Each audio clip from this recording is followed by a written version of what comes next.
Alright, y'all, welcome back to another IWrocker clips compilation. We're taking a look at a compilation of, well, Americans. Well, no, we're looking at stuff that would send Americans into a coma abroad. And this is going to be basically things in Europe, small things, big things, societal things, whatever it is that, would just utterly confuse Americans on a deep level. Or maybe it's things that Americans realize that again, would just send them into a state of shock. I tell you preemptively, some of the things that would send me into a state of shock about Europe as a whole is I think the diversity of it. Europe's a little bit bigger than the average American might give credit for. And the fact that you can hear different accents and it's just straight up different languages. If you go on like a 4-hour drive, you're just going to see so many different things and so many different ways of life and languages. All the vehicles from big Scanias and Tatras all the way down to just the average daily commuters. I mean, they vary a lot. I mean, the automotive scene in Europe is crazy compared to here. I think it's fascinating. Of course, food standards, the way it's prepared, how maybe localized and organic it can be. Beer. Yeah, drinks in Europe look like they're awesome. Maybe it's not full, free refills and McDonald's Coke, but we're talking about real drinks here. Of course, driving rules, driving etiquette, maybe walking, walking etiquette as well. And possibly just discovering maybe the cost of things and how work culture is treated in different countries. But enough rambling from me. Please enjoy this compilation. This should be a good one. All right, so what is something that is so useful you're genuinely confused as to why other countries aren't using them? Would be fun with some tips of items I didn't even know I needed. First example from OP is from Sweden, and this is a Wettex. And there we have it, a Wettex and a cheese planer. Okay, let's dive into these separately. First, the Wettex. You can see a whole image here. Is it some sort of, you know what it looks like? It's like a napkin that's like super heavy duty or something, right? It doesn't look as big of a paper towel, and it's not like a sponge. It doesn't, like a dish washing sponge or something. I'm not sure if this is for dishwashing or just cleaning in general. Well, if I actually just go right here, the Wettex cloth is the best dishcloth to clean your kitchen with. Every home has a few of these. Yes, it is that much better than a regular dishcloth or paper towel and costs like €1 each. Okay, that sounds awesome. That sounds like every household will have that. Why would you not have a few of those, right? My question is, how is this not a thing here? So here, yeah, you would only find, dish towels, dishcloths, paper towels if you want. A dish sponge, or what's the gimmicky item called? Hold on, I'll find out. So I couldn't remember what it was called, so I just looked up Smile Face Dish Cleaner, and it's a Scrub Daddy. This is the one. This is the one we want here, right here. Now, as you'll notice, they're not €1. They're $15 US dollars, so these are not cheap. And these wear out after maybe like a month or so. Trying to remember how long these last because we've used these before. They work pretty well, but they're not permanent, and they're pretty expensive, I think, for what they are. You can even get some off-brand ones right there. Let's look up a Wettex though, and there they are. Do they actually sell these in the U.S.? I would be so stoked if they did. It looks like they might. Wettex USA. Okay. This video is going to be awesome because you know me, I will fully embrace stuff I learned about and I will purchase it if I can. And looks like I certainly will. Look for a future update. I'm going to look for these on Amazon or perhaps somewhere locally that sells these, and I will report back. I'm kind of pumped up. I hope they're like cheap and effective as they are advertised here. Swedish dishcloths, 8 reasons you have to try them. How is this a thing? That's awesome. Have Americans been sleeping on the Wettex or what? First item, and I'm already fascinated. I'm going to go down a rabbit hole with this for sure, and I really want to purchase some. So basically, from my research, it looks like you can use these and like clean them, and you can reuse these multiple times. It could take a lot of abuse, and then you actually throw it in the washer and wash it again. That's pretty crazy. Yeah, this is genius. I'm totally getting one of these. All right, and second of all is what is this? Osteville? Literally means cheese planer, and you can use it on a block of cheese to get a perfect slice of cheese, or even use it on fruits and veggies. Okay, so I like that it's multi-use. Yeah, I could see it being useful for fruits and veggies more around here. I'll be honest, it's not very often where we have blocks of cheese that we buy in my household, but they're pretty small, and I feel like they're easy enough to use a cheese grater or slice it with a knife or something. I wouldn't feel the need to buy that, but it's kind of cool, I guess. Netherlands, has a bathroom birthday calendar been mentioned yet? What on earth? Is that to mark the age of your bathroom or the birthdays of people you know, so you're reminded in the morning when going through your bathroom routines, or something else? You put down the dates of people you know. I also found out that you're not supposed to add your own name to it either. Interesting that that's even like a kind of unspoken rule. But then again, why would you add your own name? Because hopefully you do know your own birthday. Right? Someone asked why in the bathroom. It's in the toilet because you visit that every day and there's not much to read there. You know what? Can't argue with that. Great point. So yeah, that's kind of my reaction as well. Never heard of it, can safely say. It's one of those things where at first glance, I'm kind of like, yeah, I don't know. That's kind of weird. Birthday calendar in the bathroom, near the toilet. But if you hold judgment and you think about it, it kind of starts to make a lot more sense. You can see this being hella useful, because I will admit I find it pretty hard once you're trying to remember dozens of people in your family and friend circle. It gets hard trying to remember birthdays and stuff. And there are probably other avenues to try and remember birthdays or track that stuff down, record it down and reference it. But to be honest, they would all fall short in practice, right? I could put all that stuff down on my phone, but I might not actually use it, right? I might not look every day, whose birthday is it today, right? Like, of course I'm not going to do that. Whereas if you're by the toilet and you have it right there, you might be like, oh, it's so-and-so's birthday today. Good thing that was there. That's actually useful. Netherlands birthday calendar. Well, there it is. Look at, they got a whole setup here. Got kids' books, interesting other books, and of course the Dutch birthday calendar. And there is the toilet, indeed. Look at this. This is like a whole thing. Wow. Very fascinating. Look at this visual we get here. Why do the Dutch have calendars in their loos? That is hilarious. Yeah, that is, you know what? What can I say? I have to admit that you really can't poke fun at this. It might seem bizarre upon first glance, but it really is practical. And, okay, it's kind of genius. It really is. Apparently some Europeans, I don't remember which, do not use the electric kettle that often. I was shocked because along with the Eurovision Song Contest, I assumed that electric kettle was core European value. Yeah, this probably is going to vary greatly because Europe is big. There's a lot of different countries. You could kind of comment that down below if you would like. Because I have heard on a generic basis that, that's came up on my channel over the years, like, oh, electric kettles, I can't believe America doesn't use those.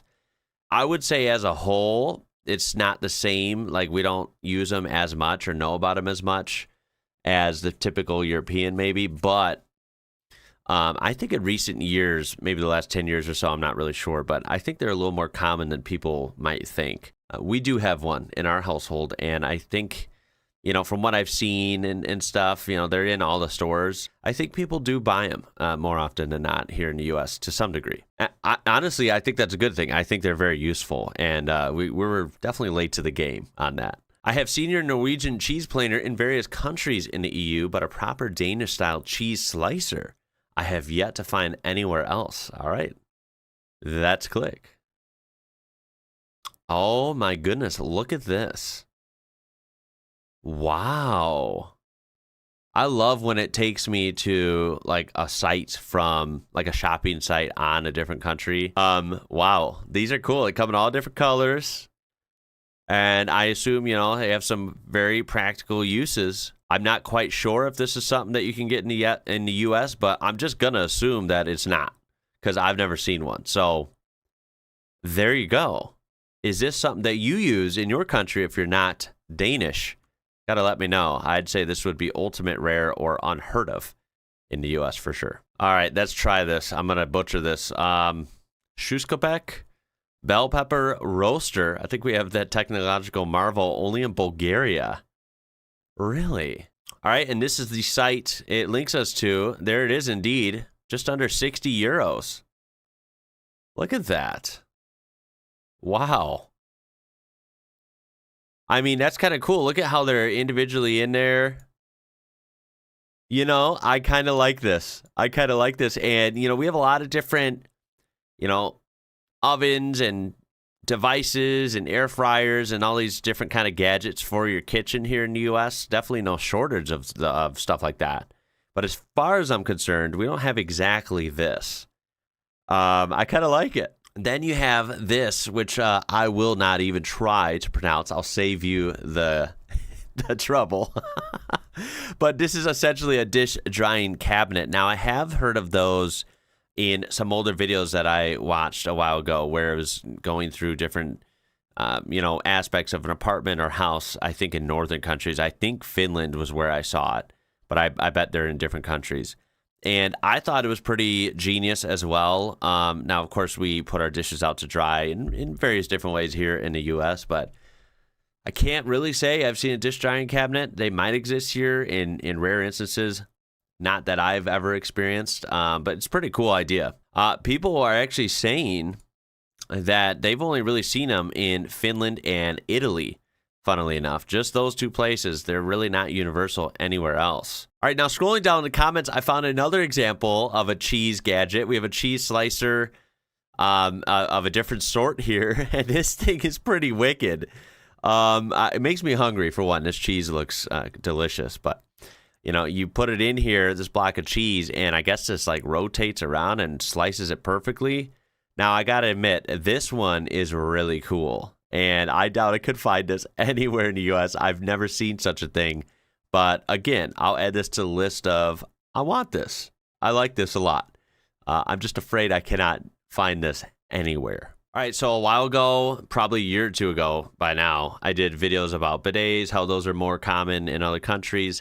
Now, these certainly are here in the U.S., but they're not common, right?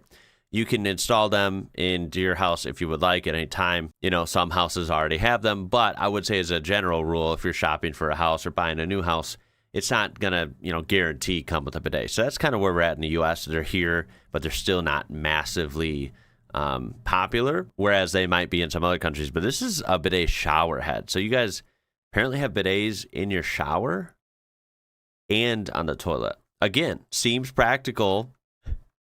It's just not a thing here. Sometimes I wonder about these, right? Sometimes we miss out on some practical things, and it's just like, do we, as a whole, not know? Or, I mean, enough people here have to know, right? Sometimes we do things different, and that could be a good thing. Sometimes we do things different, and we're making life harder when it doesn't need to be. But we're not done there. We're going to another thread and basically asking the same thing. Let's start with this. A terracotta chorico roasting dish. I probably said that wrong. I apologize. A sardine fish grilling rack. Do any of these links work? I'm afraid not. A reed shopping basket and a healthy stock of Tremecos lupini beans. All right, well, all of that, I'm very, I'll admit, I'm confused, so it must not be stuff that's common here, or definitely not in my house. Flesson liquor, bottle liquor, or scraper. It's used to collect the last bits of product in glass pots. What?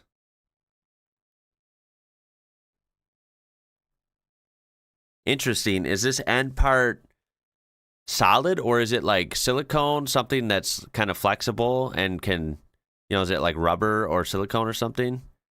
So you can get it through the bottleneck and, wow, what? I will say it's practical. You got to give it that. Is it necessary? It's not something I've ever thought I needed. Sure enough, the comments, that's so very Dutch. Yeah, I feel like the Dutch are just fascinating. They really are. Some of the things make you just, they kind of hit you when you learn about some Dutch things. And it's like, okay, that is genius. Like, how did they think of that? That's freaking awesome. And then some things are like, okay, that is sort of smart, but why? Is it really necessary? Aromat, no doubt, didn't have to think about it 1 second, okay? Aromat is a food seasoning invented in Switzerland by Walter Obrist for Knorr.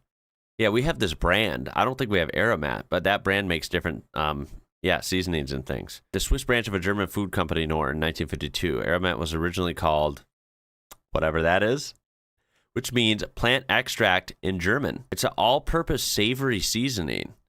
I wonder if it's similar to anything else, like with a different name here in the U.S., right? I feel like we might have this, but it's called something else. I just realized you were on the wrong screen. My apologies. There it is. Yeah, I've never seen the name Aromat. I've obviously seen these colors and this logo, right? I'm sure we have some Knorr products in the kitchen right now.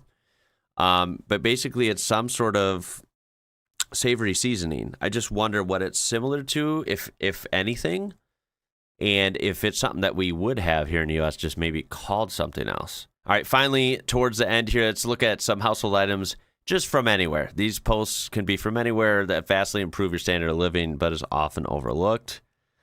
Good pillows. 100% agree with that. Good pillows are life-changing. Shower head, every shower. Yeah, shower head, that definitely goes to each person, right? Some people like really fast, hard water feeling in the shower. Some people like really soft, right? I tend to like the water to be able to feel it a little bit. So yeah, I have a pretty aggressive shower head, I feel like. Blackout blinds, nothing helps better than a good weekend sleep in. Yeah, that really does change everything. Not waking up multiple times right around sunrise and being overwhelmed by the light, it changes something and you don't fall asleep right after that. Blackout blinds definitely change the game.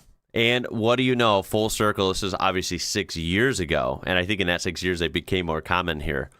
I'm not sure if this is an American or not, but from the American perspective, if you're a tea drinker or own a French press for coffee, an electric kettle is life-changing, also handy for noodles. Yeah, it has a lot of uses, right? You're heating water extremely fast and efficiently, and it's just... it's good to have. I think most American households should consider this. And finally, to end the video, let's see what some Americans are buying from out of country. Of course, you would see medication. I knew that would be on there. Roboxin from Canada because it isn't over the counter here. The thing, there's a lot of really practical and awesome medicines that we can't get here in the U.S. that we learn about on videos, my wife and I, that you can get almost anywhere else. The U.S. is just, it's a mess when it comes to medicine and healthcare, but we all already know that. The thing I probably have most of is imported cheese, which leads me to another question. Do you mean things that someone or a company imported or things we can bring back ourselves? That's a good question because that does differ. Dude, Wisconsin is right there. That's hilarious. Yeah, Wisconsin is good for cheese if you're in the U.S.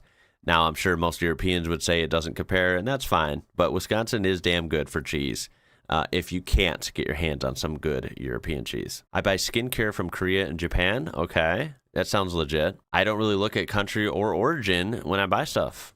Okay. Thank you for the info. Well, I'll do one, even though most of you, if you've watched me before, probably already know this, but I pretty much on a regular basis, weekly, almost always buy my groceries from a European import store, and it is real European products that most of them I can't read. There's a lot of reasons, but I really like it and I prefer it. It's been a refreshing discovery for our family, and I think it's pretty cool. What the hell doing? Why is everyone touching that dog's nose? They just can't go past without touching it. Why is that? What do you this see is strange. Here, what's guys? happening in Scotland? What the hell doing? Why is everyone touching that dog's nose?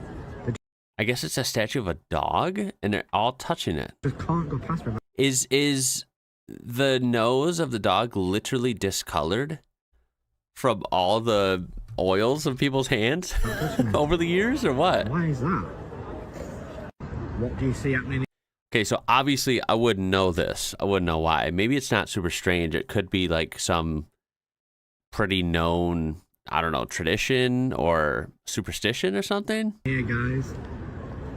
You guys have to let me know. It says somewhere in Edinburgh, Scotland. So There are 2,500 taps in Rome that can't be turned off. They are called nasonae, and there are water taps left by the ancient Romans that are still used today. Plus, they're safe to drink from. To use them, cover the bottom and the water will sprout at the top. There are 2,500 taps in Rome that can't be turned off today. Plus, they're safe to drink from. To use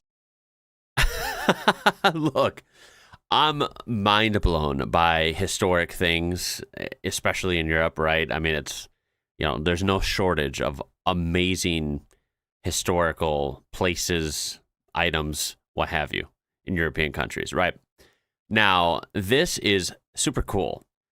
Is this literally 2,000 years old? them, cover the bottom and the water. I find that hard to believe, obviously, as an American, right? That is just unreal to me. I think it's super cool. It's just, again, I just can't comprehend that. I think that's awesome. I don't know about drinking out of this, though. Sprout out the top. There are 2,500 I just have a feeling people aren't lining up and taking drinks out of this. taps It's literally like a rusty tap right there. And there are water taps left Rusty by the pipe. ancient Romans that are still used today. Plus, they're safe to drink. No. Is this cool? Yes. Is this something that you should get a drink from? Probably not. Also, like this cast, I don't know if it's cast iron, cast metal, whatever, like this housing here. Again, I know people made spectacular things long ago. This looks like almost in too good a shape to be as old as it's saying she is. Or as old as she's saying it is. I don't know. I have a lot of questions with this one, but it's fascinating still.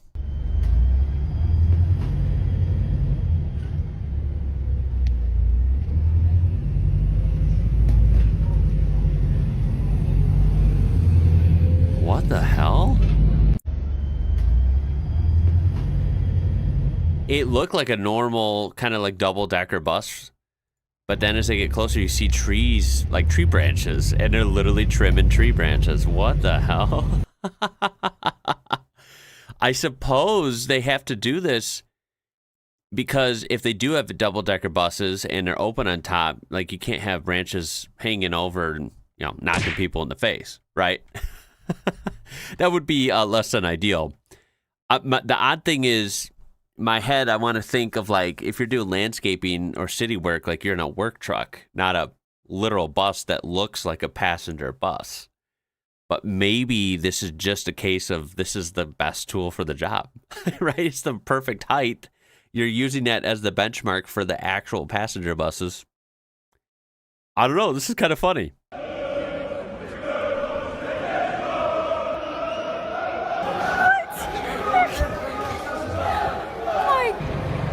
Whoa. Followed by troopers and helicopters? Is she serious?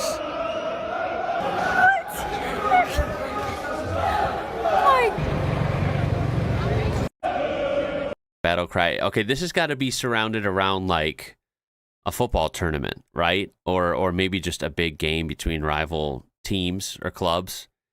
I got to learn about that last year quite a bit. I'm guessing that's what this is because I saw many instances in different European cities where they kind of take over like a whole pretty good section of a city on game day, right? I'm assuming that's what this is. That sound reminds me of it. It's really impressive. It's something kind of crazy. I always wonder how like locals who aren't into this game, feel about it, but it's something you don't see here, right? I'd say we have big sports culture here, but it's just not in this manner, right? We can't compete with this. Like there's not a sort of unified fandom with battle cries over here in the States. That's just not a thing. Things I find weird in Napoli. People dry their clothes in the streets. I mean, not weird. They don't use dryers. That's what you do, right? The only way across the street is by having confidence. Now, the streets do look crazy over in some of those places. I agree. That's not what I expected from that door. Okay. Body language, of course. The universal language. That was kind of bland with like the clothes and shit there. I mean, yeah, the traffic's bad. That was kind of fascinating, though. This does look like a giant door, if I can get it to pause there. That's actually funny. I would not have understood that. The door handles in the middle, like, also odd. Yeah, only a local would know that's a door. An American for sure would never guess that. This is the strangest airport in the world because it's the only airport that gives you access to 3 different countries at the same time. It's called Basel, Mulhouse, Freiburg Euro Airport. Basel for Switzerland, Mulhouse for France, and Freiburg for Germany. And it is the only airport in the world that is managed by 2 different countries at the same time. That means the moment you arrive within the same building, you can choose to take the exit through the French side or the Swiss side. And so that is, I'm guessing, on the border of those countries, right? That's the only way that would work, right? Applies to the law of that specific country. This is just crazy. That so is if kind you of were to land at this airport, which country would you go first?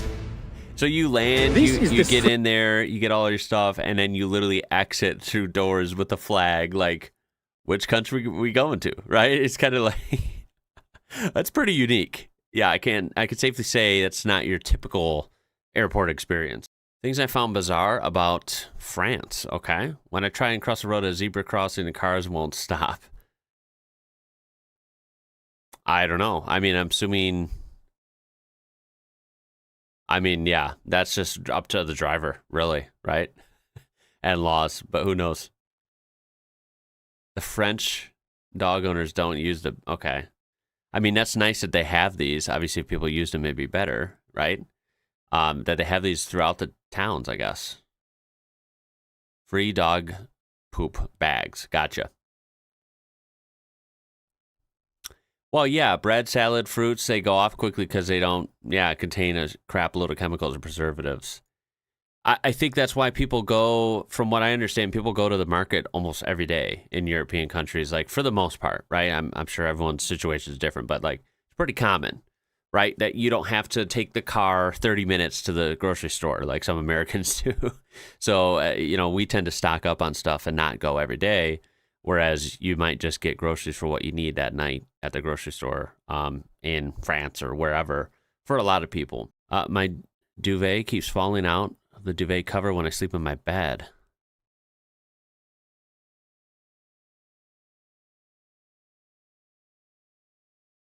I have no idea what she's talking about. I am sad to admit. What's that noise? It sounds like the siren from The Purge. It's horrifying. Everyone talks about that. The warning, like the test, right? The warning tests, warning siren type things. They must be freaky in European countries, man, because everyone's like scared of them. Went to the supermarket to get some Halloween-inspired treats. There doesn't seem to be much choice.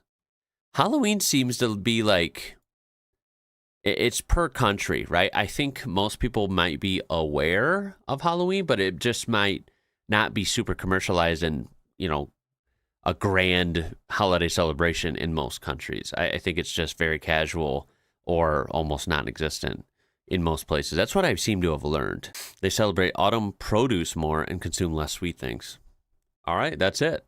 So that's interesting. Some people in the comments said, French person here, Halloween used to be huge in France, but people seem to have fallen out of love with it, which I find sad. That's odd how that kind of evolved, right? If anything, I've heard of like Halloween getting slightly bigger in some places. Although here in the U.S., I keep seeing tidbits on social media here and there of like people not going all out with Halloween, like in the last couple of years, because, right, the USA is just in such a rough place, right? Most people financially are just not doing great. Cost of living's crazy. The country society here is crazy. So People just feel like they don't have the funds and the time to care about holidays as much. When I lived in the UK, Halloween wasn't a thing. Now, I thought Halloween was decent size, like pretty big in the UK. You get conflicting things online. That's what can be frustrating. They considered it American, which is funny because it's not. I've always heard Halloween was Irish, like Irish origins, 100%. I've never heard of Halloween being invented here. That's definitely not right. Okay, you guys need to see this. This is possibly the strangest thing I've seen since coming to Europe. In Austria, they don't actually stick their telephone poles in the ground. Huh? They just suspend them on these like concrete pillars. None of their telephone poles are actually in the ground. What? Okay, you guys need to see this. This Okay, is possibly why? the strangest thing I've seen since coming to Europe. See, I like ones like this where it's something really obscure or just really strange. Austria, they don't actually stick I've never seen a telephone pole not in the ground. These are, in a sense, levitating, being supported by these concrete, their telephone poles brackets. in the ground. They just suspend them on these like concrete pillars. That is so weird. There's got to be a reason, though, right? Things usually, when they're different in European countries, I've noticed it's usually for a good reason. None of their telephone poles are actually in the ground. Even this angled one is not in the ground. I'm stumped. I'm trying to think of why this would be. I really don't know. What do you guys think? Does someone know? And is this common all throughout Europe? This could only be in Austria. I'm not exactly sure.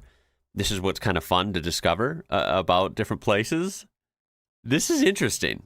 More interesting than it should be. Okay, There's got to be a reason. Where am I? There's one chair.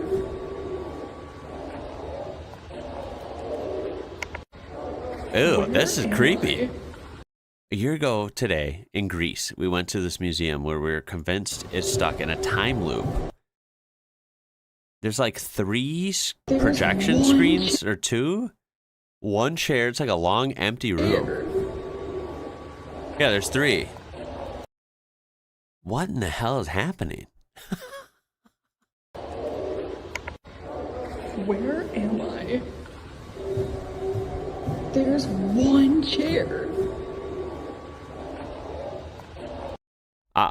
I don't know. I don't even know what I'm looking at. Also, what is with like the outfit here? Where?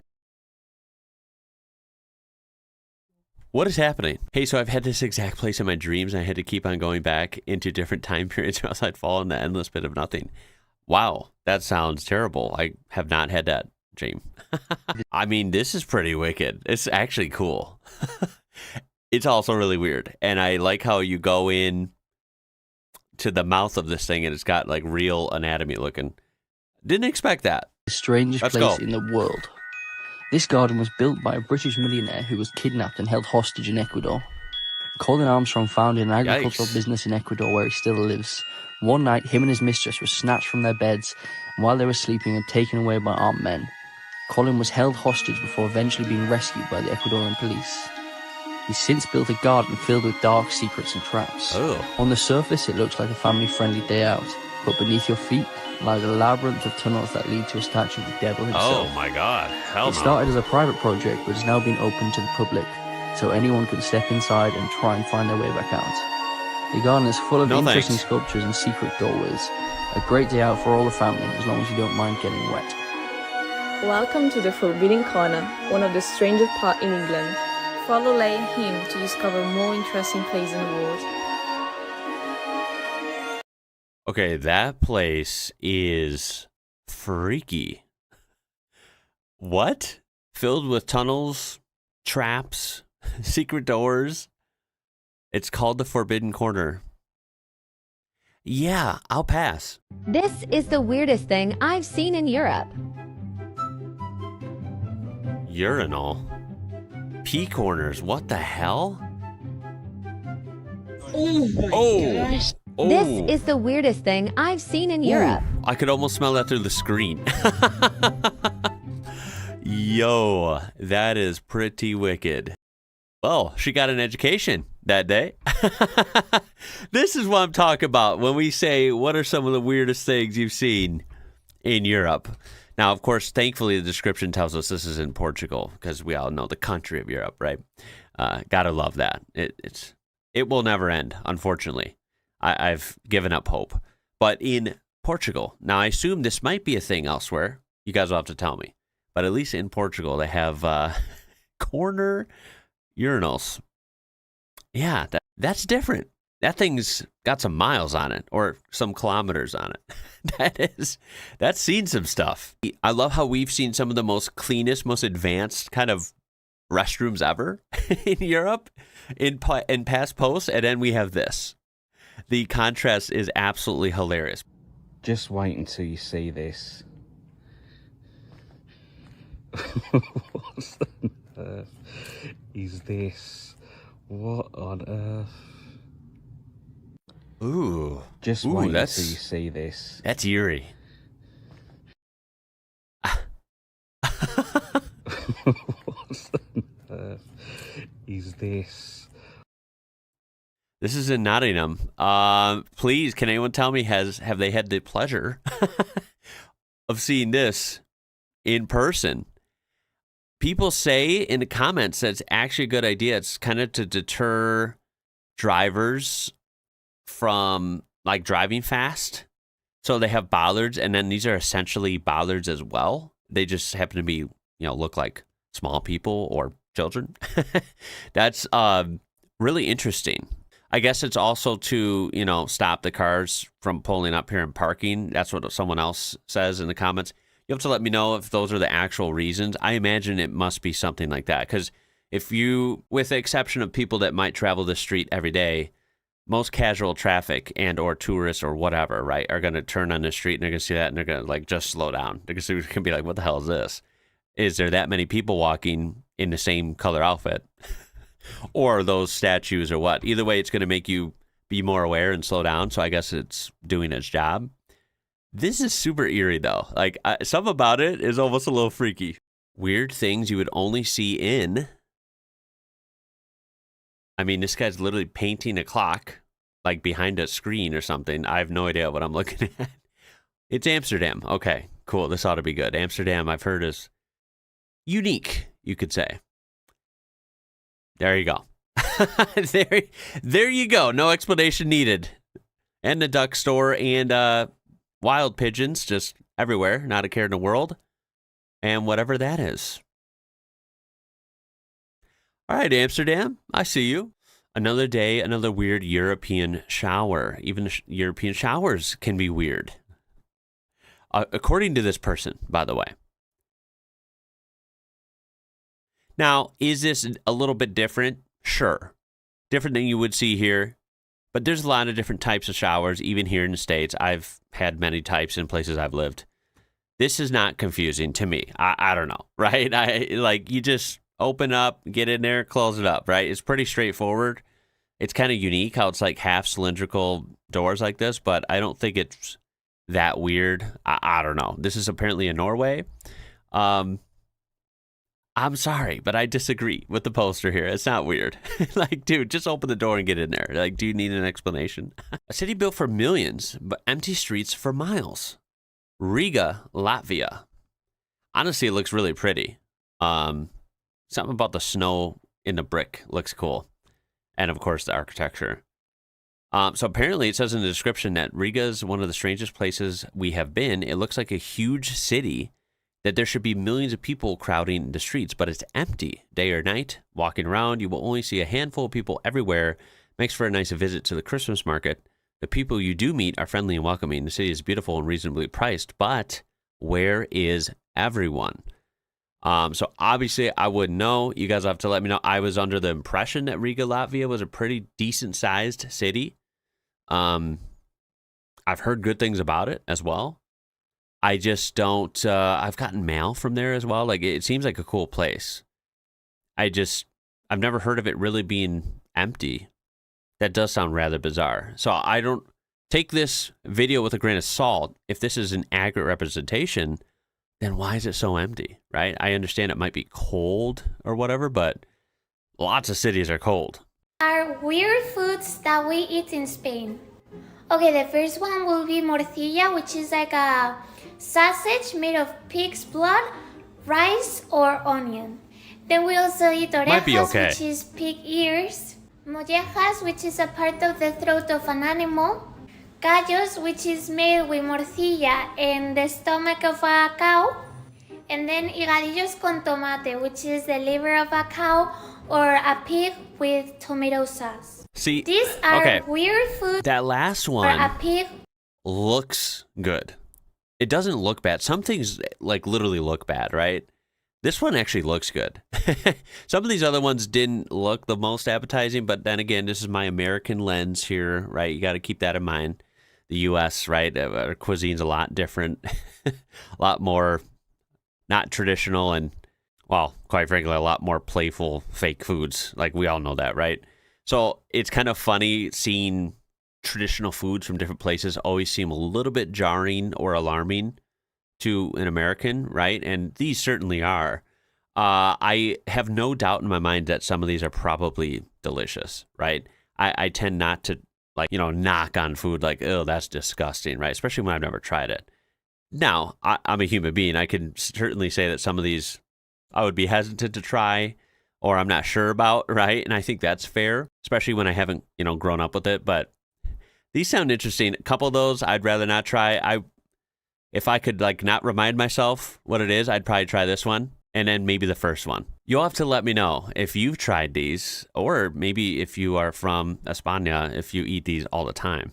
Some pretty hilarious comments on this one. You don't believe in wasting anything. I guess so. I liked all of these when I was in Barcelona, but now I know what they are. I assume some of these, with slight variations, are probably in different European countries as well, right? Would that be fair to say? The weirdest shit I've ever seen in a public bathroom in Europe. So you're washing your hands. Hey, I think we've seen these. Water, whatever, right? And then you look and you're like, what is this? Yeah, we have seen this from a different angle. And I tried ripping it. I was like, why isn't it coming out? Interesting. The weirdest shit I've ever. It's odd because we have the same looking machine. It's just you either have a lever, you pump and it comes out, or there's no lever and you just pull and rip, right? Pull and rip, right? That's what we have here in the US. This is does a better job of showing compared to the other time we saw this, of how it works. It kind of just revolves around forever. You pull it out and it just goes back in. I don't know. And maybe, to be fair, I don't know exactly how it works. I get the idea of how it works, that it rotates around.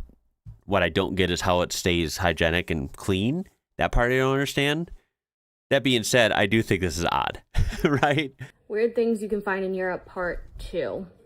Okay, so first and foremost, if you want to open the window, we love these. You can open it so like jealous this. of these. Look at how thick and heavy that thing is. And then you can also open it like this. Oh, that's so awesome.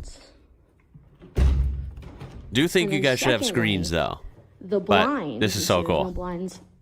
But you take this. Oh. Okay, now I've never seen that part. And they're on the outside. And you just keep going like this. And then if you want to open them, you got to turn that handle. Aren't those called Rouladen or whatever? At least in Germany, maybe in Switzerland. I'm not sure. Still figuring it out.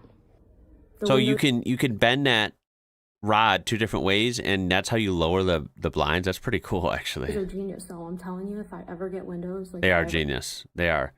Or buy a house, I'm getting these windows. I don't know if they have them in America. Never seen them.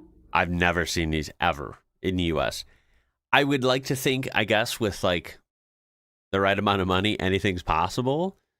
I just have never seen them. You would think in some rich establishments you've seen this in the U.S., but I personally haven't. So maybe it doesn't matter the cost. Maybe these just are not a thing here. I mean, we could just look into what it would take to immigrate here. Yeah, I'm sold. We're totally moving here. God, this is beautiful. I want to live like this. $42 for 6 eggs? Babe, I don't know if we can move here. We have to move here. 40? Is that right? What it would take. Is that right, though? $42? Whatever that is in euros, it's close, right? What would that be, 40 euros or something? I don't know. Ballpark, right?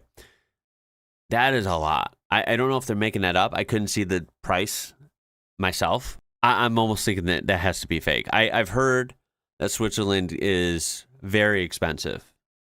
I don't quite believe that it's that expensive, right? I've no doubt it's pricey, but $42 for eggs, that sounds absolutely crazy. Now, people do point out in the comments, I think they might have been making this up because some people say that, this is like the third comment I've seen, that people say Switzerland is actually cheaper than most parts of the U.S., and that's what's kind of crazy. I actually don't doubt that because I've done many videos showing some common items, some common groceries and prices in different countries versus here. And for me, I had no idea before this channel, but I had, had a hard pill to swallow, basically, finding out that the U.S., a lot of our stuff is pricier here than it is in most countries. I've lived in other countries. I promise you, America is not tops right now. No, I don't think it is. I don't doubt that for a second. Someone points out it actually says 4 francs. So that sounds, I don't know how those compare to US dollars, but I'll tell you this. I think they were definitely joking, and I think that probably sounds cheaper than the US. Honestly.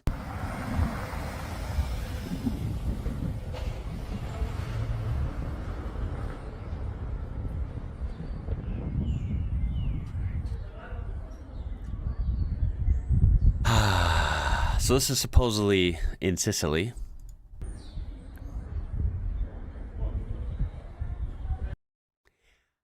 This, ladies and gents, is your little reminder that there's a lot of AI stuff out there. This is clearly AI. What's shocking is this is actually from last year, and AI seems to evolve like every month, right? So this is kind of old in terms of AI. US. There you have it. Look at the traffic lights here. This is a pedestrian traffic light. Hell, even just that is not exactly the style you see here in the US, as pedestrians are an afterthought. But anyway, this is pretty cool. If you'll notice, we have the red light showing a guy literally pissing in a jug on the traffic light. You can't make this stuff up. And then the green one, he's walking with his jug of piss. There you have it. Pretty interesting, I guess, would be the word for it. I'm not really sure how else you would describe it, but this is from Tilburg, and this is, of course, in the Netherlands. People from Tilburg are known as Kroekezikers, jug pissers, for their historical practice of collecting urine used in textile production. I have never heard of this, never knew about it. I think this is quite fascinating, and I would be curious if anyone watching this either A, just knew about this, or B, have you actually seen this before? What are people's reaction when they see this if they don't know the context? I mean, what the hell, right? Maybe I'm not European enough to see the pride in historically pissing into jugs. Yeah. I'm pretty sure they didn't name themselves that originally, but are now reclaiming the nickname. Well, reclaiming it and definitely leaning into it at this point, I'd certainly say. Haha, European. You knew that was coming. Now, I don't know what to expect about this one. Let's take a look. This is filming the UK's most beautiful slug. Not a phrase you typically hear. So, we got to see it. Can't play the music, unfortunately. Okay. I was not expecting that.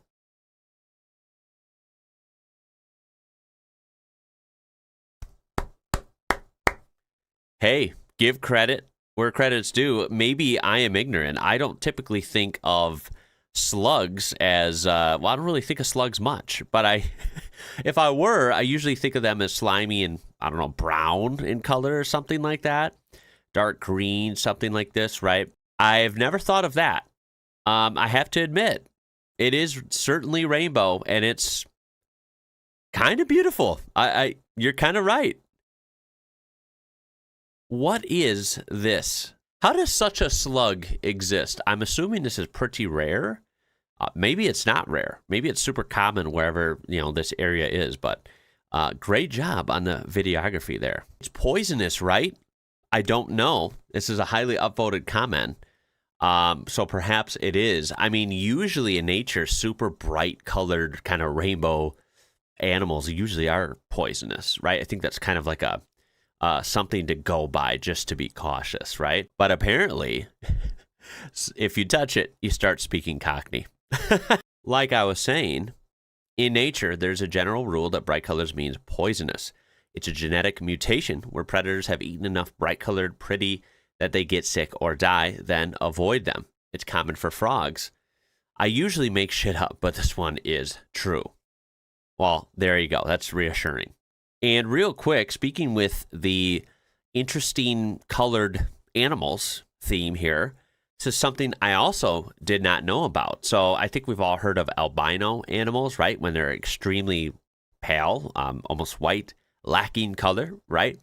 I did not know that there's the opposite. There's melanistic animals. These are all black, so extremely dark colored. Where they're supposed to have color, it's just dark. And of course, these are the opposite of albinos. I think this is actually super freaking cool. Look at this, right? Even that dark squirrel, this tiger. I mean, geez, how fascinating. I have to say, this wolf here is actually hella scary. That's frightening. So is the owl, actually. I have to say the snake is pretty cool because it's black, but it actually has like this rainbow sheen to it. Don't know how that works, but if I saw that, I would almost think like there's no way that's real. So it looks like it's on blacktop as well, like it's in a parking lot. I could be wrong there, but yeah, very fascinating stuff. Now, we've all heard of the game ever since we were children, probably, rock, paper, scissors. At least that's what we call it here in the U.S. And I'm fairly certain this is a worldwide game to some extent, right? Rock, paper, scissors. Yeah, you get the idea. Now, this might be called a couple other things depending on languages. I fully understand that. This actually refers to it as scissors, paper, stone. But obviously, it's the same concept. What I find cool is this is from Schlenkerla Brewery in Bamberg, Germany. And they actually have this integrated into the bottle caps. I think that's actually pretty neat. I've never heard of something like that. I've heard of trivia in bottle caps. A drink we have, at least here in the U.S., it is called Snapple. I'm sure they might have it elsewhere as well, but they have like trivia on the inside of the bottle caps. I always thought was cool. I'm surprised more companies don't do this, having something integrated like this. I think it's just fun and it incentivizes maybe people to buy it more. But yeah, this is pretty cool. You could actually get some, bottles of this with your friends and see who comes out victorious with your bottle cap. I think it's pretty cool. Now, moving over to France here and cars. I love that. French cars, I still am nowhere near an expert on, but I know enough now that they're very quirky, very different, definitely unique. And this person asked, why were the trunks on, help me out here, Patrick Lequemont? His early 2000s Renault designs were so weird. And I actually have to admit, they are. If you kind of look at these, you could tell they're all using that similar design language. Again, very bizarre, at least to me, because we did not have these in the U.S. We only had Renault for a brief period in the 80s, I believe, before I was born, and we definitely didn't have this era.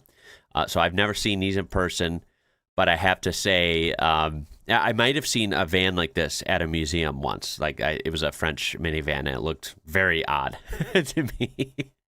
It is a weird design language because the roofline just stops very abruptly and just falls off a cliff here. Straight back window, but then it has this very curved hump in the back. It's odd, right? It doesn't seem to fit the rest of the flow of the car.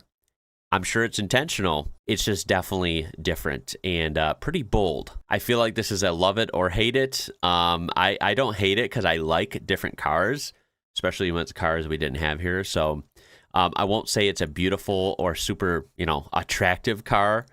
But it's unique enough to where I still kind of like it and I can appreciate it. But then we have this explanation, which I should have known is this simple. The man liked big arses. I remember when the McGann advert with I see you, baby, shaking that ass. Here we are. That is the design language for early 2000s Renaults. Wow. How can you hate that? Now, going over to Romania for this one. This is pretty bizarre, I have to say. This is a underground amusement park with a lake and a Ferris wheel in a salt mine in Romania. You can see this kind of overhead shot here, how deep it truly goes. This is very, very odd. Very different. I imagine this would be kind of fun, honestly. I'm wondering, is it like hot in there? Is it cold? I would imagine it's cooler in there, although I have no idea. But it would certainly be a very unique and not your everyday setting for an amusement park. Might be kind of cool. You don't have the sun beating down on you. You don't have the rain beating down on you. I mean, you're kind of consistent, at least climate-wise in there. This is one of those things, again, I've just never heard of before. I wonder if it's famous, at least around that area or in Europe as a whole, or is it totally a hidden gem? I really don't know, but I would be pretty mind blown if anyone watching this in the comments has actually been here. Let us know if you have and what it's like, Is this just a gimmick or is it really kind of a cool idea? Now we're going back in time for this one. We're going back to 1936. We have Danish clothier Christian Trollstrup covered his 5-story store building with coats to attract buyers. And you're asking, what the hell does that even look like? Well, here it is. I mean, this is not a small place, 5 stories. And this thing is literally covered. I mean, there is no gaps at all. We have coats galore here. I guess that's a good way to attract buyers. If you have a little window and you have a couple coats on display, honestly, unless someone is an avid shopper, most people walking by are not even going to pay no mind to that at all. But this gets your attention. You can't miss it. You're driving by, you're walking by, you're cycling by. It doesn't matter. This is going to stand out. And just that might be enough to get someone interested and make, that much more sales each month. I don't know. Is this a great method? Could be too much. Also, what about the weather, right? I mean, they are coats after all. I just don't know if the upkeep on this is worth it. This seems like a lot to keep track of, right? And I honestly don't even know how he did this. Like, how did he hang all these up? I don't know. It kind of, you got to give him credit. It kind of looks impressive, like pretty straight and neat. I wouldn't have pictured this. Give the shop a new coat of paint. Got it. This is accurate, though. I'll take the coat, 3rd row from the top, 20 over from the corner. It's just my size and color. They go through the trouble of getting that, of course, and, oh, never mind. Too big for me. Can I see another? Now, this one is, I don't even know what adjectives to use for this. This is crazy, I guess. And a little glimpse of, I think it's safe to say maybe most of us don't exactly fully understand computers as a whole. Maybe dedicated people do, but maybe the general public in most places don't. It all is kind of almost seems like magic when you don't know how things work, especially when you're talking about chips, microchips, right? This is kind of beyond my pay grade. And this makes it look, well, even more confusing and incredible at the same time. This looks crazy. This is a Soviet KR580 VM80A microchip. Yeah, that's a mouthful. It looks like a 1970s clone of the Intel 8080 CPU. Either way, what the hell am I looking at? This looks so freaking complicated. I mean, look at this thing up close. I'll zoom in even more. Look at that. Holy smokes, right? Again, if you know what you're looking at and you realize how this stuff works, more power to you. This just looks like a mess to me, an organized mess, but a mess. This is truly kind of incredible, though. to see something like that, just kind of laid out. All I'm saying is I don't know how we came to this point, and people know how to make this work and build it. I don't understand it, but I'm glad we have it, right? I mean, I'm glad someone out there knows what they're doing when it comes to microchips. I resonate with this comment a lot. How do people even figure this shit out and then build machines to build it? I know. I don't know. I have no idea. As complex as it is, I think kind of demystifies the CPU a bit. Modern CPU logic has gotten so incredibly small that it seems like alien technology. If you zoom in to the 70s CPU, it looks more like a very complex circuit board, and before this, they were even simpler. Nobody could have built an AMD Threadripper from scratch, but it becomes a lot easier when you see the progression from something relatively simple like the first transistor. Sure. All right, now we got to see this one together. This seems interesting. This is what it's like getting your first car presented to you as a gift in Europe. So it's titled, Broski Got the Toaster as his first car. Now, I've seen first car reveals, to very lucky, usually well-off families. Not a common thing, but here in the U.S., I've seen this on social media, so this will be pretty interesting to see this from Europe. Here we go. I'm going to make it full screen, and we're actually going to do perhaps this, so we don't miss any of it. Here we go.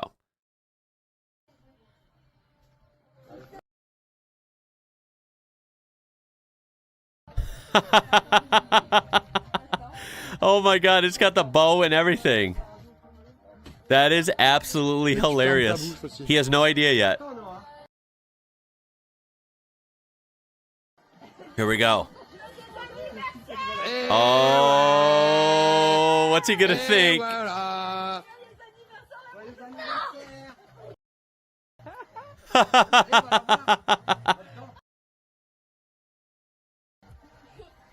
Can you imagine? This is hilarious from an American point of view. Now, let's be real, right? I mean, at the end of the day, a car is a car, right? This is a big step for anyone. This gives him freedom. This gives him a sense of control. You can go places further than you would usually want to walk or whatever. You can go have some fun, take a joyride, listen to some music, right? It's in a slightly different fashion than I would be used to because, of course, we don't even have cars this small here. But I'm not one to bash other people. This is awesome, dude. It's just hilarious. But this is cool, right? It's got the bow. The bow's almost the size of the car. You usually don't see that. But yeah, I thought this was actually pretty fun. And quite different than the average American experience. I actually think it's bizarre the door opens the other way. Like it doesn't open winging out towards the front of the car, but rather like reverse hinged where it opens backwards like that.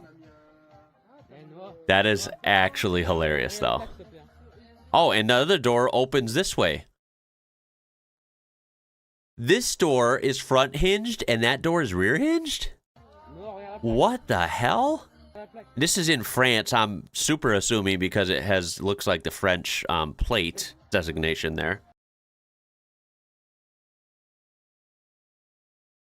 He goes for his first sit. Check out the interior of this Citroën. The windows are kind of cool. They flip up like that. Honestly, pretty good reaction. I feel like he was...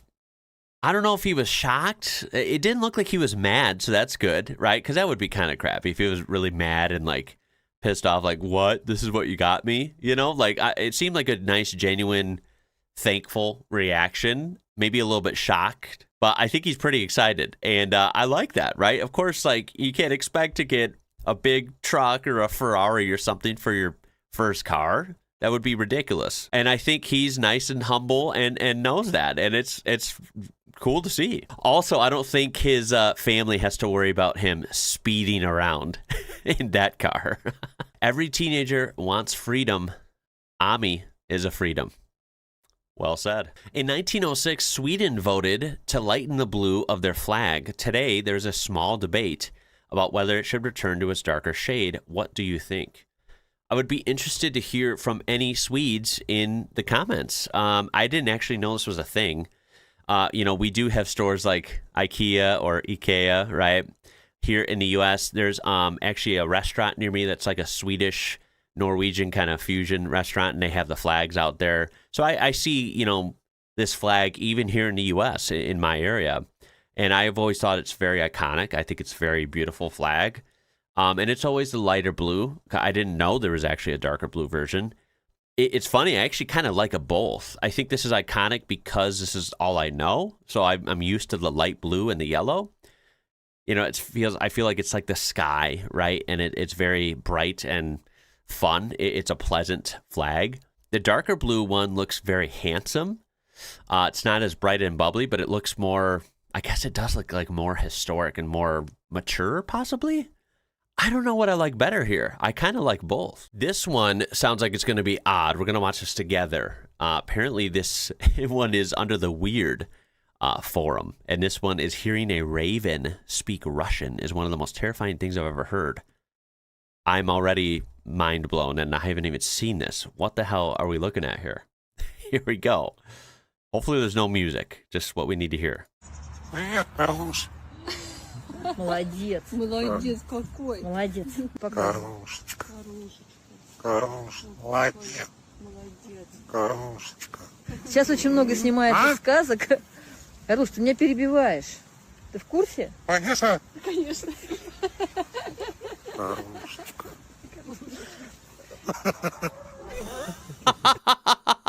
Did it laugh at the end?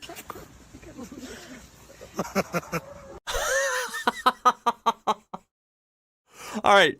That was a good ending. It made it a little less terrifying. Yeah.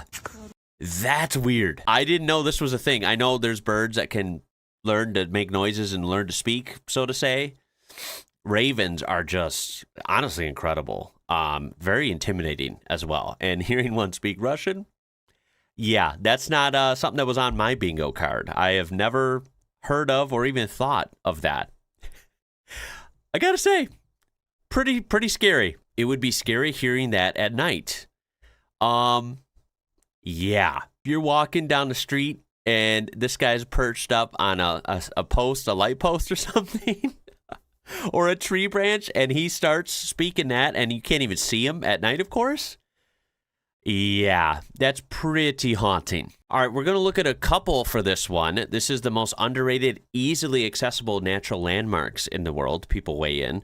The front picture for this one is actually from the U.S. It's from Mount Shasta in California. And I think this is actually very beautiful. It's incredible, actually. The kind of pronounced, prominence this thing has. Like, wow, this is incredible, right? I've seen a lot of mountains out west. I've even been to Southern California many times. This is actually more towards Northern California, so I've never seen this in person. But I have to say this is very beautiful and kind of intimidating as well. But as we scroll down, let's see.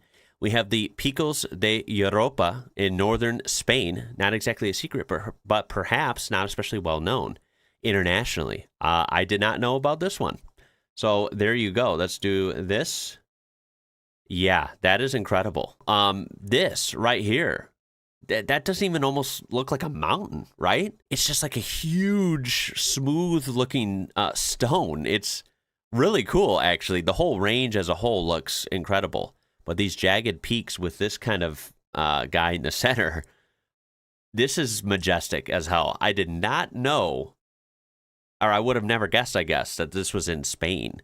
This is incredible. Jeez. Someone else mentions that they just got back from there.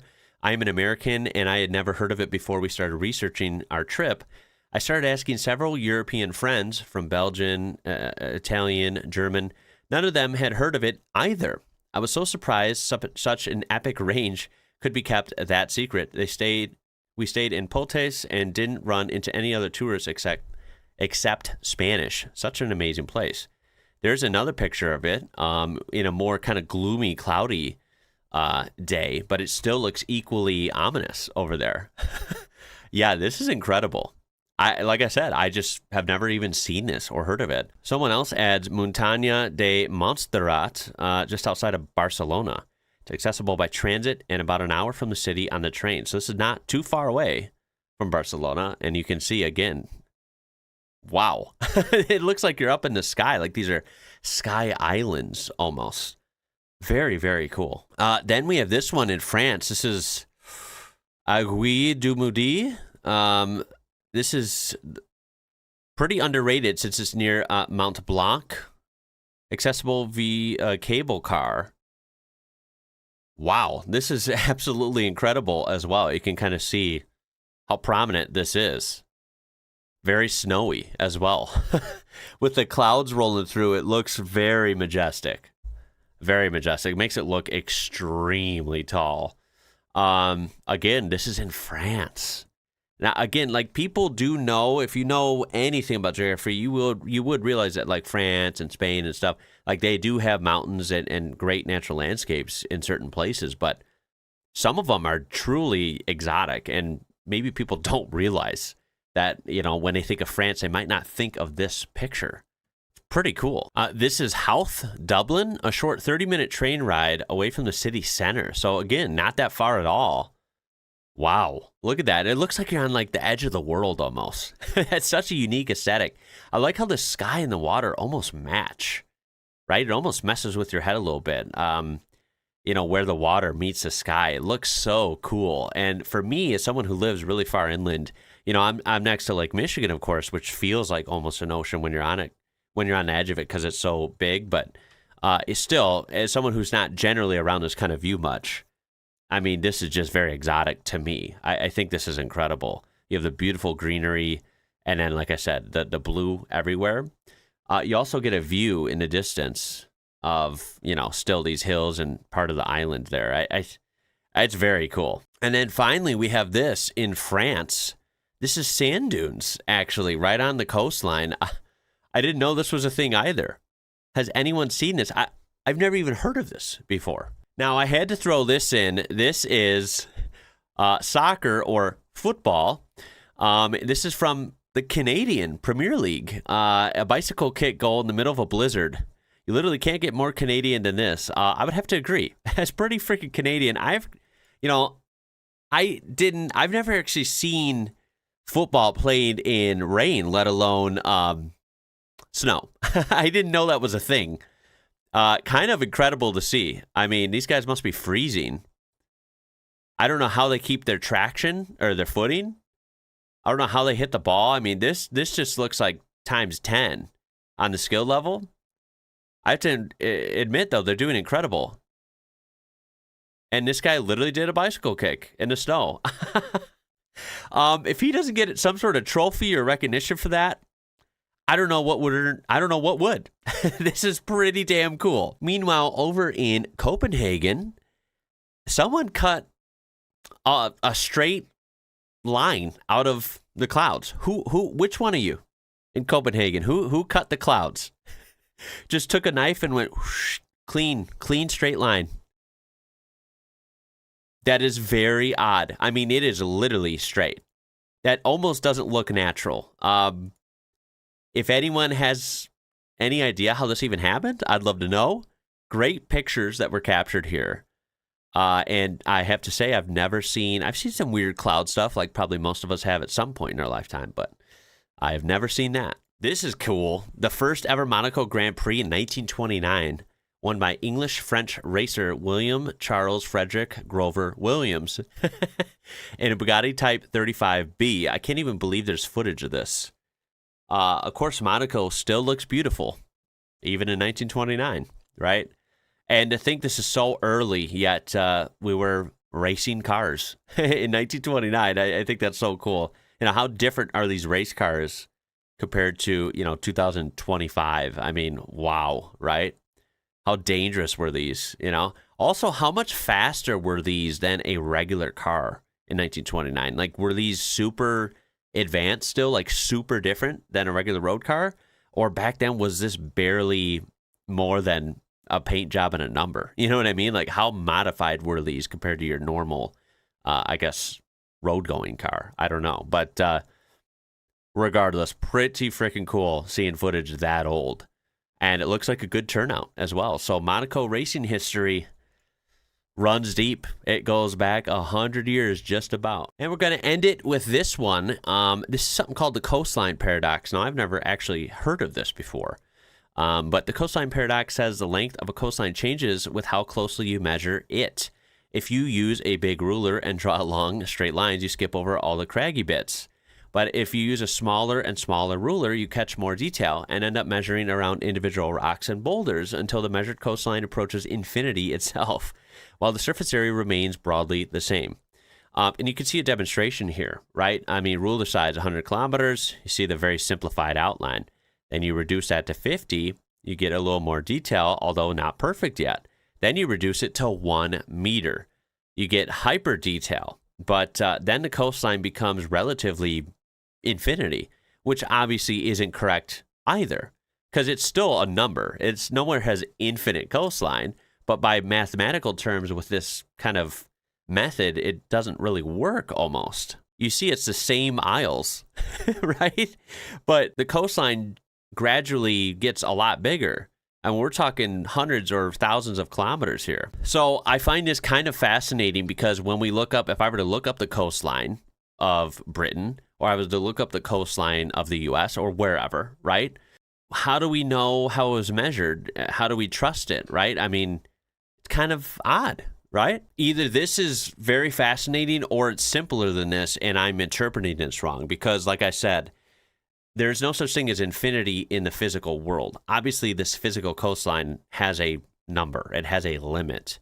I don't know. Maybe just give your thoughts on this if you have any insight on how this is accurately depicted in modern day geography. Things about living in the Netherlands that would put an American into a coma, part 2. Dutch people eat their fries with mayonnaise. Holy smokes. I too thought that was really weird when I found that out, but it's actually really good.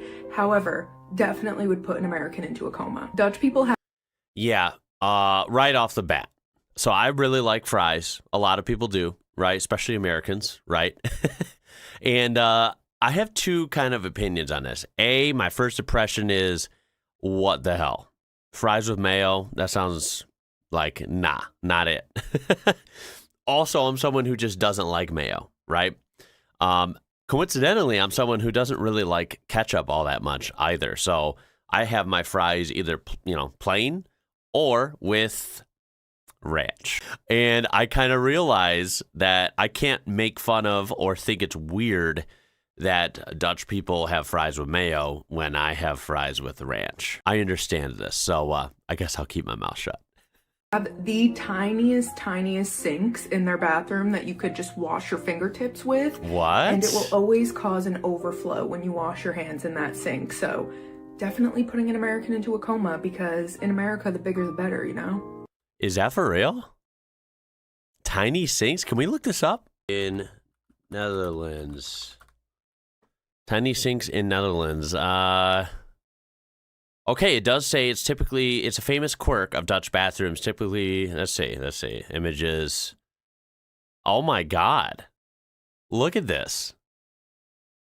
That is indeed tiny. What on earth? Look at this. What? That is so small. Like, I get that it doesn't need to be huge, and I get that American stuff is usually a little bit oversized.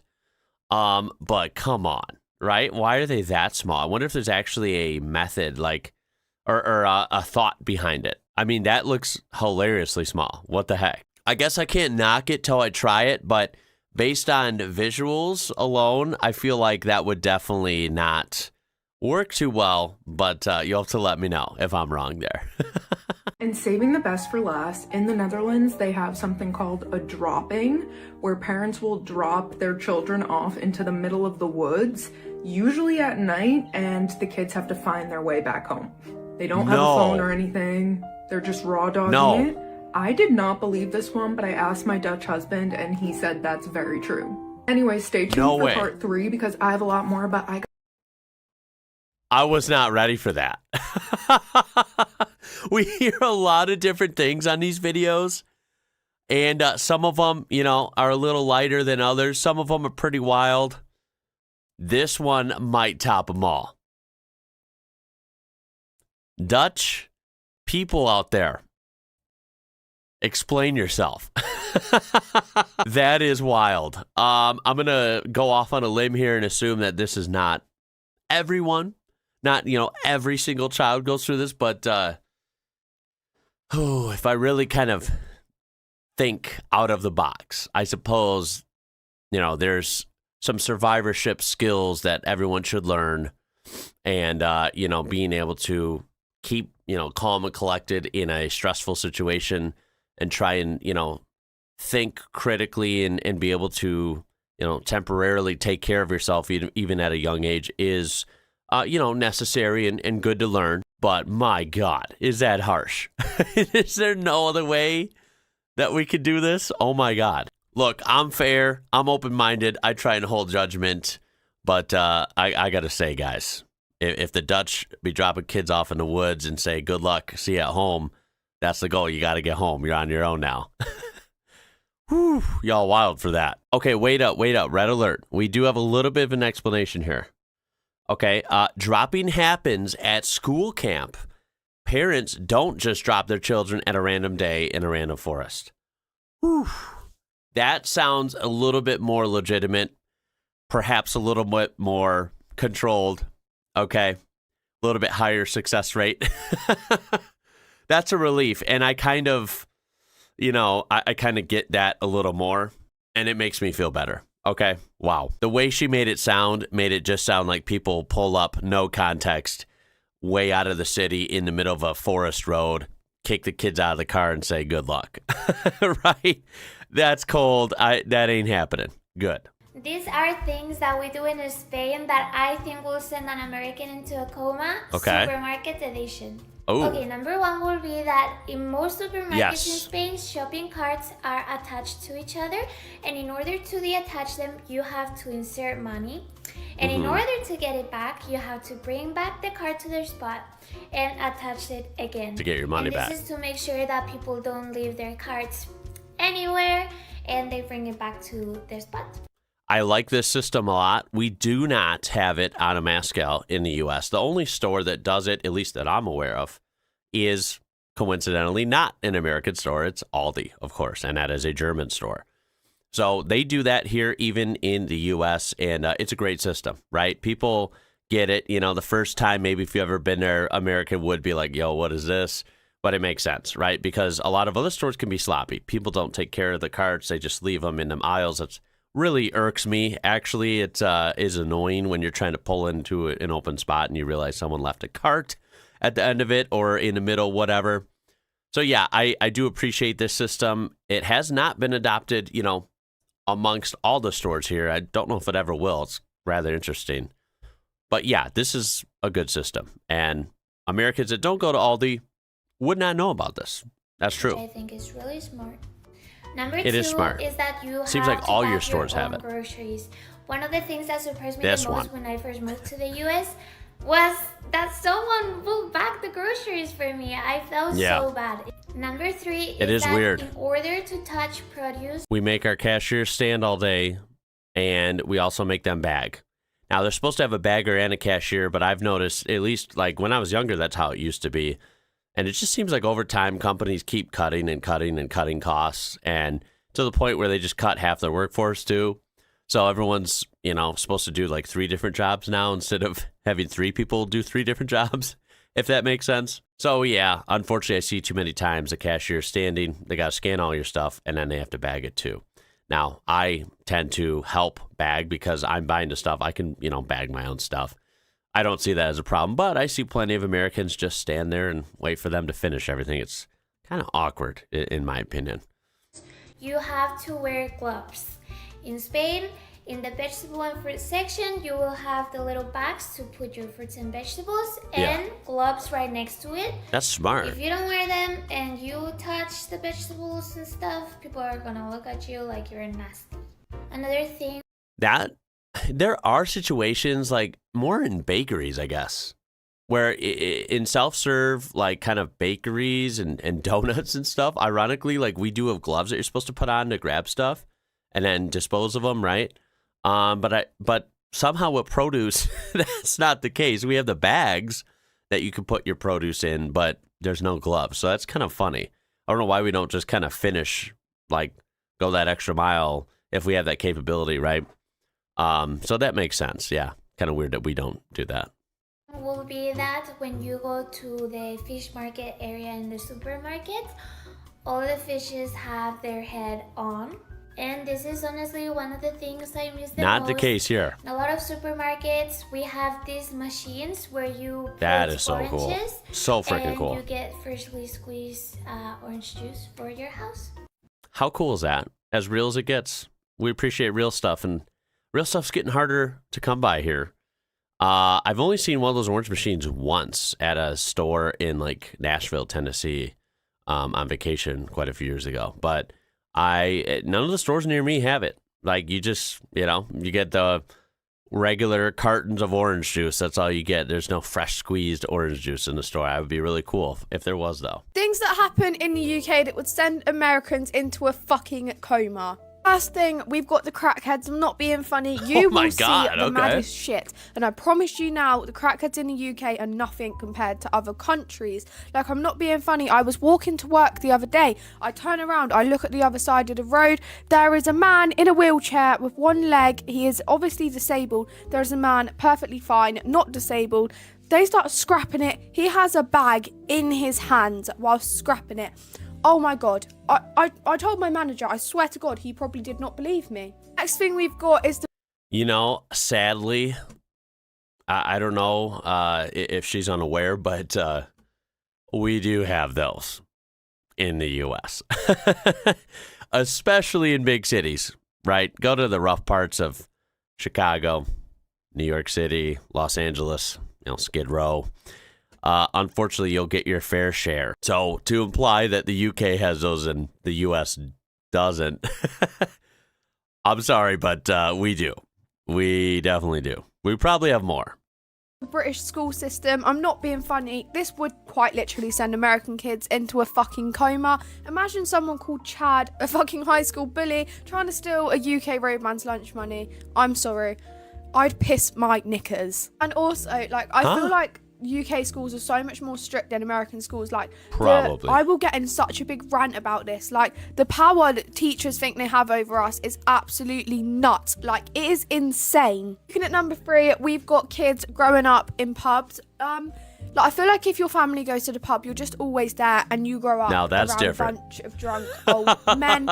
And honestly, nothing even weird about it. It's actual right laugh. Next, we've got the tea time alarm. Every night at 7 p.m, the tea time alarm goes off in every town and city in the UK, and everyone has to quickly rush and make a cup of tea. Last but not least, we've got Boss Man. So there's actually a tea time alarm.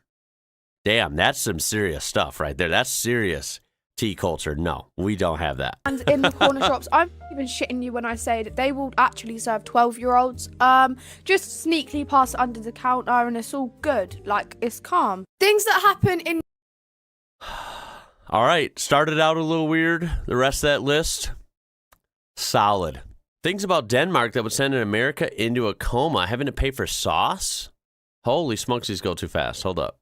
I feel like it should be included. Yeah, I mean, we do get sauce included, right?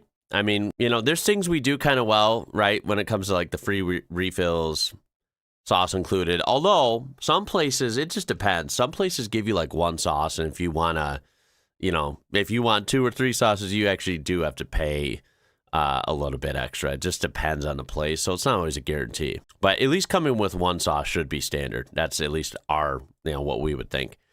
Using the Danish flag for every occasion. That's kind of interesting. Typically, I always hear the sentiment that we have way more American flags. We just slap it on everything all over the place. And I understand that that's usually true. You won't typically see it at any sort of graduation, though, or wedding. Ironically, right?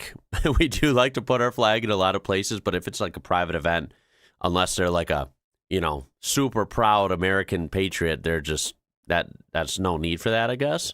So this is kind of interesting because I know Europeans, and I know it varies, but they usually don't display the flag nearly as much as Americans would. But that's kind of interesting. It's kind of cool, though. I don't mind it, right? Stuff for sale with no one around. I've seen people leave racks of clothes, dishes, etc. for sale just outside randomly. They leave their mobile number, and you send them money if you want anything. That is amazing, because this exists because obviously Denmark must be a, decent level or high trust society. I admire that so much because, oh boy, do I live in a society that couldn't be further from this. Let me just tell you the obvious if you didn't already know. This would never work here. Some idiot would come, literally empty all this out into the trunk and leave. Bye-bye. To see into people's apartments, many people either don't have curtains at all or they just leave them open. Americans would never. This one is about 50-50. Yes, typically we like our windows covered. That is definitely the case for me and most people I know. I have noticed, and maybe because it's rare, I notice it more. So this is partially true. I have noticed that some people, usually in like nicer neighborhoods where there's like bigger houses, somehow they, you'll have someone with like a big house with a lot of windows here. And we've noticed like there will just be, you can see their whole life, especially when it's nighttime, right? So they have all their lights on and there's no curtains or anything. You can just see their whole life in their house, and it's very weird. It's like, don't they want any privacy? So I feel like it's a little bizarre. Again, if you're in Denmark, maybe it's a little less bizarre because, less crime, less of a chance people are going to scope out your place and like come hurt you or come see when you're not there and go steal your stuff. So portion sizes, honestly, yeah, we could kind of learn from that. How clean the streets are. This is a big one. We have clean areas and bad areas, but unfortunately the bad areas seem to be getting bigger and bigger. A lot of people just don't respect the environment around them here, and it sucks. I have firsthand experience with that. These not being normal goldfish, they were oyster crackers. So this is funny. This is actually marked as goldfish. I can't tell what country it is, but it's definitely not like the goldfish we have. And goldfish are usually like more of a cheesy flavor, I suppose. These were oyster crackers. Yeah, that would definitely be confusing some Americans. So, these are from the UK. Triple chocolate cake bars. Damn, those actually look good. Wow. And they're only 90 calories? Yeah, unrefrigerated eggs. Amazing public transport. What is that, right? Getting free bread and snacks when we order a drink. I like that. Why isn't that standard everywhere? Especially with this view. I love this, right? This is something that, like, you would think would be American because we're all about, like, freedom and blah, blah, blah. But, like, you can't walk with alcohol unless you're literally in a bar, in a restaurant, or, like, at your house. Kind of weird. Dome lids. I don't know what that's about. We have those. That's kind of bizarre. Cherry tomatoes at McDonald's? Okay, that is cool. Come on. I want those. I actually like these. That's a great snack at a fast food place. Why isn't that common here? I've never seen that here. These are hilarious. How is that even real? That would never survive on American streets, unfortunately. And a McDonald's. This is what McDonald's looks like in European cities. What? Are you kidding me? That could not be more freaking different. Things in Germany that would send an American into a coma. Let's hear it. The first thing being that TV shows and music is not censored. So what I mean by that is, for example, like never? When there's bad words that are said in a song, like a rap song, hip hop song, any song. In America, especially if it's on the radio, it's censored. Either they put in a different word or they just cut it completely out. But in Germany, it just plays like normal, like the actual song. They don't censor. You can only hear uncensored versions of songs or TV shows if it's late at night. This goes for TV and radio. So usually after like 11 p.m. or something, right? Closer to like midnight. And then it goes back to censored at like 5 a.m. Same with like TV, right? Everything's really, really actually like super censored here. They don't take it out.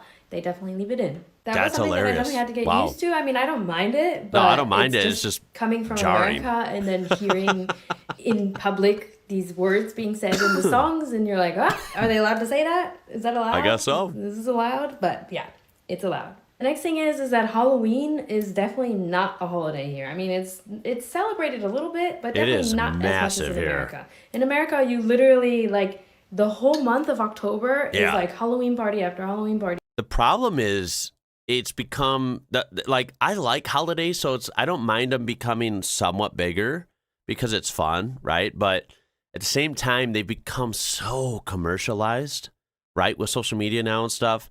She's right that Halloween isn't one day anymore. It's the whole month of October. You will start seeing Halloween stuff, Halloween themes, Halloween, versions of things, Halloween events at restaurants and, stores. But then also there's so much stuff for sale. And like, I don't know, it just almost feels a little bit too commercialized, right? It's kind of crazy. And like, no judgment, but like the people, especially I would guess, 99% of our Americans, that like there are people that spend, $2,000 or $3,000 on like all this Halloween stuff, and it's only up for a month.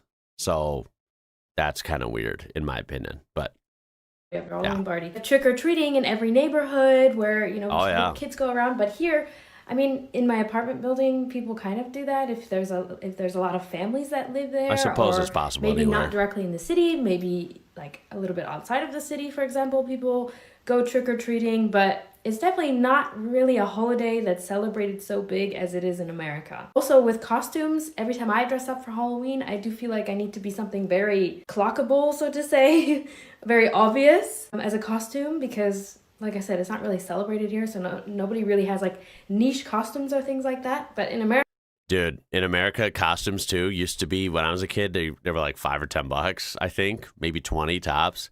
Now, like, people go all out. Like, the costume standard has gone up without anyone really asking, right? And costumes for like an adult, if I wanted to dress up as an adult, like costumes are easily $100 to $200, right? If you want a legit looking costume.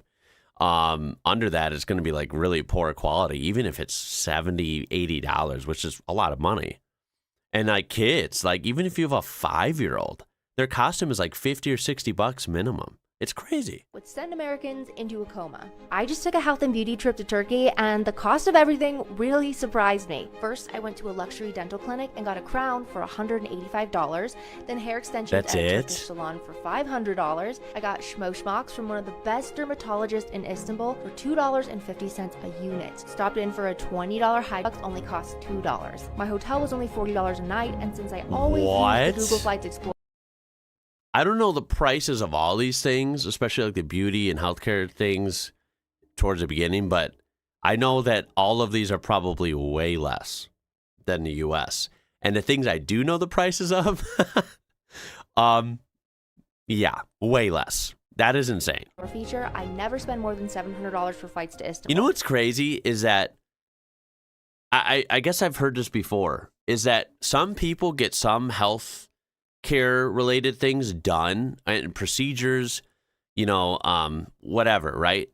They get these things done in other countries for so much cheaper than the astronomical prices of things here, especially in the healthcare, body care sector, right? That it is literally cheaper for an American to pay for flights, fly 10 hours away, get procedures done, fly back. It's literally cheaper to do that than it would be to just go in their town and get that same thing done. That's insane. I'm convinced that America makes it expensive to travel, so folks do not know what life is like outside of here. Honestly, it feels like that sometimes, because even traveling just to get out of here now, I noticed in the last few years, like ever since, 2020 started, Airways just made prices so high compared to like the 2010s. It just, everything jacked up like instantly and never came down. This was pretty fun. I'm going to end it there. There's definitely more we could do another time if you guys liked this. But I enjoyed that a lot. These are always pretty funny. I haven't done one of these in a long, long time. I got to say, some of those really surprising. Almost sent me into a coma, although thankfully not. Otherwise, that would have been, pretty embarrassing to fall into a coma on air. But if you enjoyed this, let me know in the comments. I appreciate you stopping by and watching. I hope to see you again. And that's going to be it for this one. My name is Ian. You're watching IWrocker. Until next time, y'all. Catch you later.